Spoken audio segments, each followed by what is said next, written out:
Dear student, আজি মই আলোচনা কৰিম 10মান শ্ৰেণীৰ দ্বিঘাত সমীকৰণৰ 4.3 অনুশীলনীৰ 9 নম্বৰ প্ৰশ্নৰ ওপৰত। এই প্ৰশ্নটো আমাৰ আগন্তুক মেট্ৰিক পৰীক্ষাৰ কাৰণেও অলপ ইম্পৰ্টেণ্ট আছে, গতিকে মই এই অংকটো সহজ সৰল পদ্ধতিত কৰি দিবৰ কাৰণে চেষ্টা কৰিম। আৰু মই আগৰ যি 8 নম্বৰ তাৰপিছে 6 নম্বৰ যিটো প্ৰশ্ন আছিলে সেই অনুশীলনীৰ সেই অংক দুটা কৰি দিয়াৰ পিছতো কিছুমানে মোক কমেণ্ট কৰি জনাইছে যে পদ্ধতি যিটো আছিলে অংকটোৰ সমাধানৰ অলপ ভাল পাইছে। তো মই তেনেকুৱা সহজ সৰল পদ্ধতিত কৰি দিবৰ কাৰণে চেষ্টা কৰিম। আৰু ইয়াৰ পিছত আৰু এটা কথা কৈছোঁ আপোনালোকক, ইয়াৰ পিছত মই ত্ৰিকোণমিতি অধ্যায়ৰ ওপৰত আলোচনা কৰিম। গতিকে আপোনালোকে যদি মোৰ চেনেলটো এতিয়ালৈকে ছাবস্ক্ৰাইব কৰা নাই, আপোনালোকে ছাবস্ক্ৰাইব কৰি ল'ব, লগতে লাইক শ্বেয়াৰ কৰিবলৈ নাপাহৰিব। তো বলক আজি ভিডিঅ'টো আৰম্ভ কৰোঁ। প্ৰশ্নটো হৈছে, দুটা পানীৰ নলীয়ে এটা চৌবাচ্চা 9 সমস্তৰ 8 ভাগৰ 3 ঘণ্টাত পূৰ কৰে। চৌবাচ্চাটো বেলেগে বেলেগে পূৰ কৰিবলৈ হ'লে ডাঙৰ ব্যাসৰ নলীটোৱে সৰু ব্যাসৰ নলীটোতকৈ 10 ঘণ্টা সময় কম লয় বা 10 ঘণ্টা সময় কম লয়। প্ৰত্যেকটো নলীয়ে বেলেগ বেলেগ কিমান সময়ত চৌবাচ্চা পূৰ কৰিব পাৰিব উলিওৱা। দুটা নলী আছে, সেই নলী দুটা বেলেগে বেলেগে কিমান সময়ত চৌবাচ্চাটো পূৰ কৰিব পাৰিব, তো সেইখিনি উলিয়াব দিছে। গতিকে পোনপ্ৰথমে আমি এটা কথা লক্ষ্য কৰিব লাগিব, যিহেতু এটা চৌবাচ্চা দুটা নলীৰে পানী আহে, চৌবাচ্চাটো পূৰ হয়, আৰু সেই নলী দুটাৰ ভিতৰত এটা কৈছে সৰু ব্যাসৰ নলী আৰু এটা ডাঙৰ ব্যাসৰ নলী। তো সৰু ব্যাসৰ যিটো নলী আছে সেইটো দি পানী আহোঁতে কিমান সময় লয় বা ডাঙৰটোৰ বাবে কিমান সময় লয় সেইটো আমি প্ৰথমে জানিব লাগিব। গতিকে প্ৰশ্নটোত কৈছে যে চৌবাচ্চাটো বেলেগে বেলেগে পূৰ কৰিবলৈ হ'লে, এইখিনি মন কৰিবলগীয়া কথা, কাৰণ ইয়াৰ পৰা আমি আৰম্ভণি কৰিম অংকটোৰ সমাধান। যে চৌবাচ্চাটো বেলেগে বেলেগে পূৰ কৰিবলৈ হ'লে ডাঙৰ ব্যাসৰ নলীটোৱে সৰু ব্যাসৰ নলীটোতকৈ 10 ঘণ্টা সময় বা 10 ঘণ্টা সময় কম লয়। কোনে কৈছে, বস্তুটো কি কোৱা হৈছে, যে ডাঙৰ ব্যাসৰ নলীটোৱে সৰু ব্যাসৰ নলীটোতকৈ 10 ঘণ্টা সময় কম লয়। ডাঙৰটোৱে কাতকৈ কম লয়, সৰুটোতকৈ কম লয়। গতিকে আমি প্ৰথমে সৰুটো জনা উচিত বা সৰুটো আমি জানিব লাগিব। সেইকাৰণে আমি লিখিম যে ধৰা হ'ল সৰু ব্যাসৰ নলীৰ বাবে লগা সময়, সেইটো আমি ধৰি ল'ম। গতিকে আমি লিখিম যে ধৰো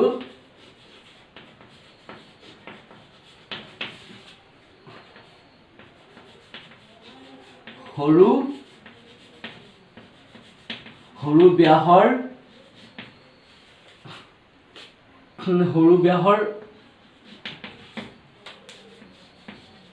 নলীয়ে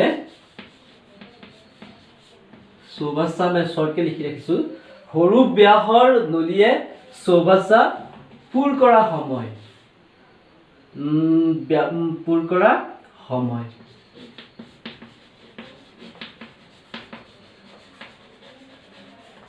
সময় ইকুৱেল টু আমি কি লিখিম, এক্স। মই অথনি আলোচনা কৰি আহিছোঁ, প্ৰথমে আমি সৰুটো জনা দৰকাৰ। গতিকে সৰুটো লিখিলোঁ, সৰু ব্যাসৰ নলীয়ে চৌবাচ্চা পূৰ কৰা সময় এক্স। লগে লগে আমি উলিয়াই দিম এতেকে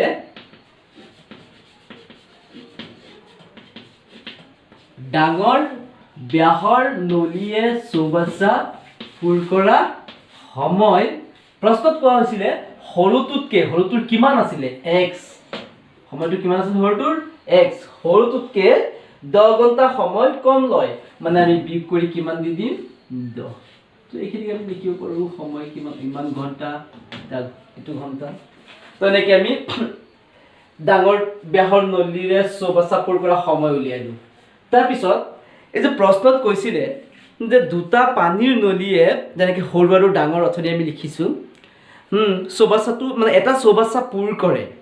হয়, এটা চৌবাচ্চা পূৰ কৰিব 9 সমস্তৰ 8 ভাগৰ 3 ঘণ্টাত। মানে সময়টো কিমান লৈছে, 9 সমস্তৰ 8 ভাগৰ 3 ঘণ্টাত চৌবাচ্চা পূৰ কৰা সময় লৈছে এই দুটা নলীৰ সহায়ত গতিকে আমি এইখিনিৰ পিছত আমি 1 ঘণ্টাত মানে এই চৌবাচ্চাটো যে পূৰ কৰি আছিলে 1 ঘণ্টাত কিমানখিনি অংশ পূৰ কৰিছে সেই অংশখিনি আমি 1 ঘণ্টা সময়ৰ কাৰণে উলিয়াই লওঁ ঠিক আছে গতিকে তাৰ পিছত আমি লিখিম এতেকে 1 ঘণ্টাটো জানিলে আমি 9 ঘণ্টাটো নিশ্চয় জানিম হেতু কাৰণে প্ৰথমে আমি 1 ঘণ্টাটো উলিয়াই লওঁ হেতু কাৰণে আমি লিখি দিম যে 1 ঘণ্টাত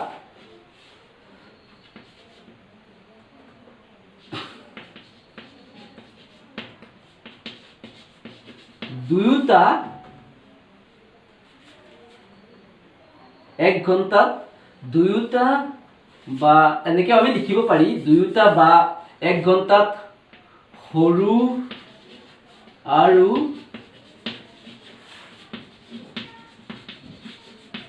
আৰু ডাঙৰ নলীৰে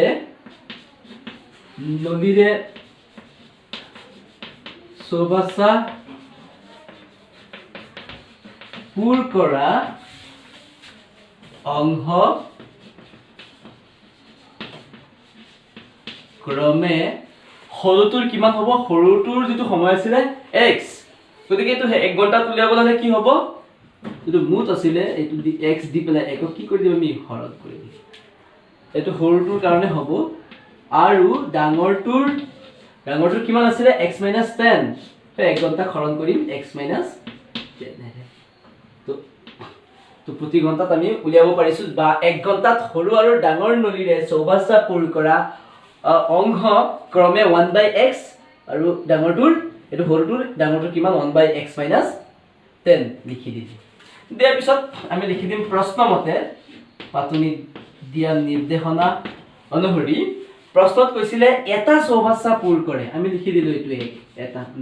এটা চৌবাচ্চা পূৰ কৰিব দুটা নলীৰ যেটো আছিলে সেই দুটা নলী কিমান ঘণ্টাত পূৰ কৰিছিলে 9 সমস্তৰ 8 ভাগৰ 3 ঘণ্টা এটা নলীৰ অংশ কিমান আছিলে 1/x যেটো এই দুইটা বস্তু পানী গৈ এই চৌবাচ্চাত পৰিব এটা চৌবাচ্চাত পৰিব গতিকে সৰুটোৰ আৰু ডাঙৰটোৰ কি হৈ যাব যোগ হৈ যাব ডাঙৰ অংশখিনি এইটো 1 ঘণ্টাত যেটো অংশ আছিলে পূৰ কৰা অংশ 1/x আৰু এটো 1/x - 10 এনেকে আমি লিখি দিম তো ইয়াৰ লগত পূৰণ যেতিয়া কৰি দিম 9 সমস্তৰ 8 ভাগৰ 3 তাৰ মানে আমি বুজি লব পাৰিম 9 সমস্তৰ 8 ভাগৰ 3 ঘণ্টা সৰু আৰু ডাঙৰ নলী যেটো আছে হেতুৰ পানীখিনি মানে এটো 1 ঘণ্টাত যে আমি উলাই লৈছিলো সৰুটোৰ 1 ঘণ্টাৰ অংশ ডাঙৰটোৰ 1 ঘণ্টাৰ অংশ একেবাৰে ইয়াৰ লগত যদি 9 সমস্তৰ 8 ভাগৰ 3 পূৰণ কৰি দিও তো একেবাৰে হৈ যাব 9 সমস্তৰ 8 ভাগৰ 3 ঘণ্টা দুইটা নলীৰ দ্বাৰা এটা চৌবাচ্চা কি মানে পূৰ হ'ব তেনেকে আমি শৰ্তখিনি লিখিলো মানে প্ৰশ্নমতে দিয়া আছিল যে সেইখিনি লিখিলো এতিয়া আমি ইয়াক কেনেকে পিছত সমাধান কৰিম এতিয়া সমস্ত ভাঙি দিম 8 9 গুণে 72 3 যোগ কৰিলে 75 তলত 8 তাৰ পিছত ইয়াত আছিলে x আৰু x - 10 ৰ লহাগু লৈ লম x * x - 10 হ'ব এতিয়া x মিল আছে মানে x - 10 বাৰ তো আমি ইয়াত লিখি দিম x - 10 এটো প্লাস x - 10 এই গুটেখিনিত কিমান বাৰ x বাৰ যাব কিয় x - 10 মিল আছে x বাৰ গলে x * 1 মানে কিমান x